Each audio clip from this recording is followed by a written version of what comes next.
I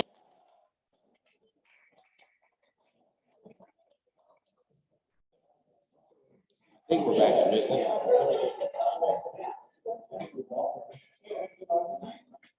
So a quick disclaimer, as I talk about some of these things, I'm not necessarily a fan of it, right? Some of the things I see changing. I think that, I guess in my role, I just try to keep an eye on it, whether I think it's a good thing or not. And so I'll talk about some things. Doesn't mean necessarily that I endorse it per se. It's just, it's changing. So before we get into that, a primer.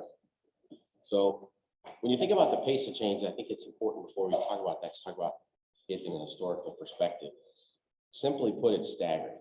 So if we were in this room, let's say 50 years ago, and we were talking about change, the time it would take us from from A to B would be a long time. That's different now. It's moving fast. And so I think in order to truly appreciate where we are and where we're going, we kind of have to understand that and accept it, that it's different. If you look at the revolutions from an historical perspective, first, second, third, and now the fourth, you can notice the time between, when we were, the industrial revolution to electricity, to computers, and now digital cyber. It's moving at a much, much faster pace. If you look at the largest companies in 1970, 1995, and current, you'll notice that the list remains largely unchanged from 1970 to 1995. Now, these are public companies, keep in mind. So these are listed public companies. So from 1970 to 1995, there were a few shifts you can see, but not a whole lot. If you look at the list now, it's, I think, entirely different. So from 1995 till now, the largest companies in the world didn't really exist in 1995, or were much smaller. I don't know if any of you remember, in 1999, there was a 60 Minutes piece, and Jeff Bezos was interviewed. And the interviewer kind of was making fun of him a little bit, because Jeff sat there very calmly and said that I will be bigger than Sears. I'm going to start out selling books, and I'll be bigger than Sears. And the guy sort of laughed at him. And that was 23 years ago, and we all know sort of what happened. Also, sort of interesting, around that same time, Paul Krugman talked about the internet as a fad, and he thought it would prove no more important than the fax machine. Now, Paul Krugman was a Nobel Prize winner and still around, and he defends the article a little bit, but I think in general, the point's well taken. If you look at the adoption of products and services, you can see that, if you go from the top left to right, bottom left to right, I think the point's well taken that this shows how long it took for a product or service to get to 50 million users.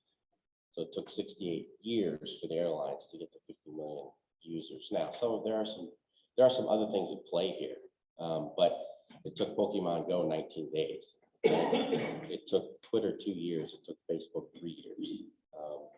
If you look at some of the other social media platforms and how it's changing some of the different aspects of society, it's even faster. So why does it matter? I think it's fairly obvious, but the rate of change, Jack Welch said, if the rate of change on the outside outpaces the rate of change on the inside, we're in trouble. So I think even Jack Welch sort of understood that. So point being, it's things are moving fast. So 4 thoughts here that I put together that we're keeping an eye on, both from a business perspective as well as a personal perspective. So there's a rush to deglobalization and a push for decentralization. And what I mean by that is there was supply chain stress pre-pandemic, because I always like to tell this, I call it my McKinsey story. In the 80s and 90s, McKinsey Consulting, which is a large consulting firm, for $500,000 would do a study to tell you that you needed to offshore, you needed to move everybody to just-in-time inventory, you needed to remove all the inefficiency from the supply chain. The last couple of years, if you were to do a same study, they would charge you $5 million, and they would tell you you need to bring manufacturing back, you need to build redundancy in the supply chain. And so I think we'll see a push for that. One of the challenges, though, is the labor force. And so as we bring jobs back, are people ready for those jobs? And some of the opportunities, I think that come along with bringing the manufacturing back, can we revive the Rust Belt? Can we build, is it going to all go to the south? And so what does that mean? So I think in our business, that actually has some implications.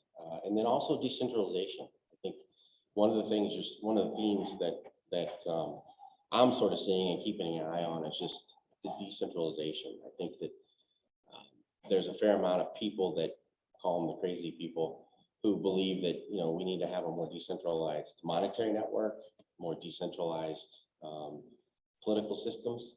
And so I think there'll be a push for that, and whether or not that's successful really depends on, how far and how fast they can move. For decades, there were billions, not millions, billions with a B, of people all across the world who were unbanked. So Western Union and companies like that did fairly well dealing with that problem. A person in Africa might have to walk 20 miles to go to Western Union to send and receive money. They were unbanked. That's changing. The people that are reinventing those monetary rails, for those people, are going to reinvent monetary rails for us as well. So that's something I think we're keeping an eye on. The second thing here, servant leadership, I think, is something that's always been there. And I think philosophically, at least, we could all agree that servant leadership was the way to go. I think that it recently with the pandemic, we all understand it much more practically. And so this move from command and control, from the Industrial Revolution to a matrix organization to an upside down pyramid, is sort of how I think about it. And so in order to attract and retain people, I think as leaders, business leaders, we have to sort of flip our mindset. So we are attracting employees, and we are retaining and we are developing employees versus people having the privilege to work with us. So we have to flip the mindset. And I think part of that is over the next 5 to 10 years, the demand for skilled labor will outpace the supply. And I think it's pandemic pull forward, it's depopulation. And over the last 20 years, at least for me, there's been this customer-centric push, which I think we're going to have to keep a hold of that. But I might argue that the customer-centric might be second place to employee-centric. If we can keep our people happy, and we're doing things now in our business to try to retain people. We're trying new programs. We have a hybrid schedule. We do a couple things, and we're building on it to try to retain and attract people.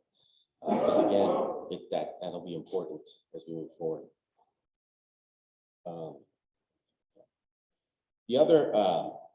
The third thing was just and I'll focus here on sort of post-secondary education. And so I think the way to think about this, or at least the way that I think about it, is how do we train people for the right jobs? If we think about deglobalization, and we think about jobs coming here, and we think about having workers that have the right skill sets, how do we prepare for that? And so how do we create a efficient structure to train those people? You're seeing companies like Tesla, Apple, Google, who are saying, look, come to work for us. I think even Boeing is doing some of this. Come to work for us, we'll train you out of high school, and we'll train you with the things we need you to know and what you need to understand to do your job. If you want to leave here, that's fine. You'll have Google training on the things that you're working on. I actually know of a few people who've taken that route. So I think the focus there is, what are we training people, our young people, to be? What are we training them to compete with? And I think one of the other pieces here that I want to talk about along those lines is sort of where we're headed, and something that we're seeing in our business, and it's coming faster than we thought. So I don't know if you've heard of a guy named Ray Kurzweil. He's with Google Alphabet. He's been there for years. He's their chief futurist and director of engineering. He's controversial at times. He's had a number of predictions going back to the 1990s. He's been largely accurate. The next big thing that he's talking about is what he calls the Turing test and singularity. And so what does all that mean? So the Turing test essentially is you put three people in different spots. They can't see each other.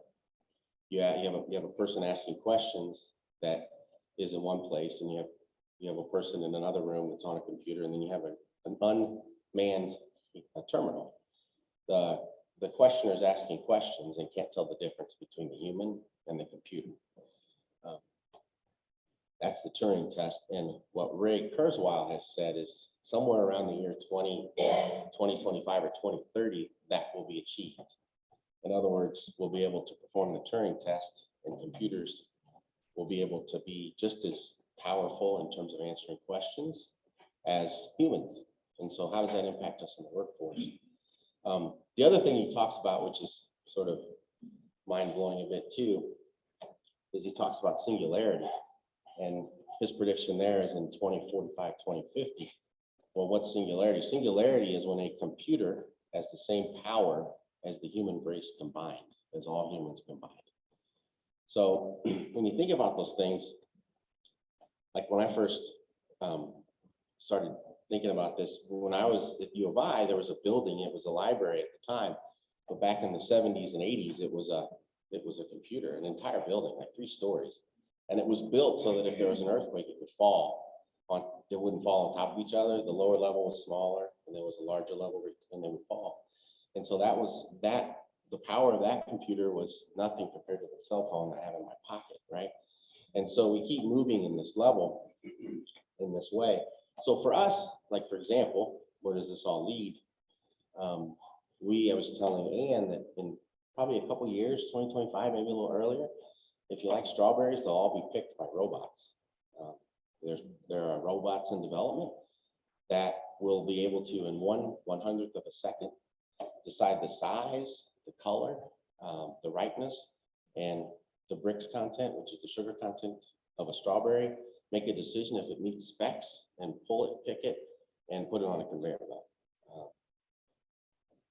So we do a lot of fresh fruit produce. So we have strawberry fields where we're thinking about how we're going to integrate that.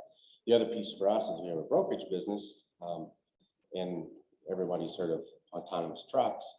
There's actually, I think the first step between autonomous trucks, which I think is on the way, are trucks that are driven by people remotely. So you can sit in Everettsville and drive a truck from California to Nevada versus it being completely autonomous. So those things are coming. So I think it helped. So we have to think about what are we training our young people for, and what skill sets will be important.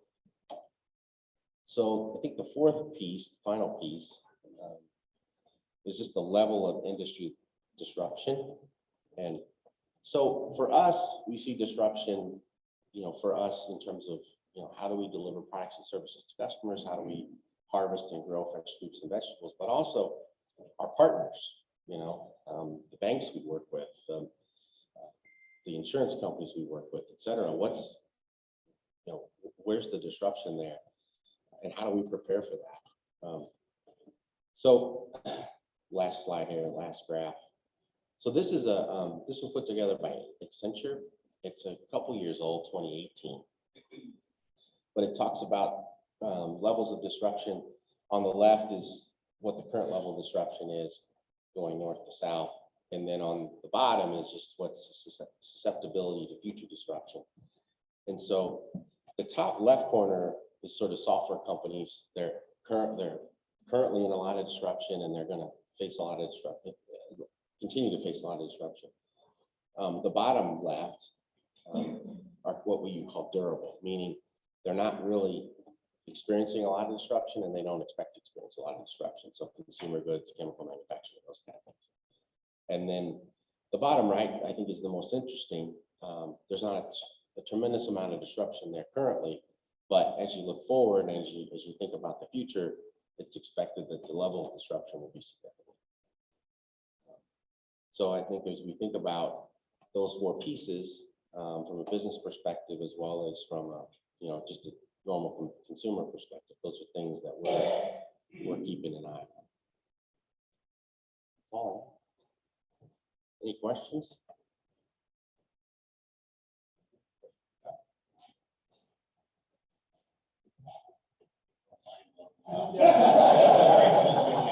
Yeah. All right. Well, thanks. I appreciate appreciate it. Thank you.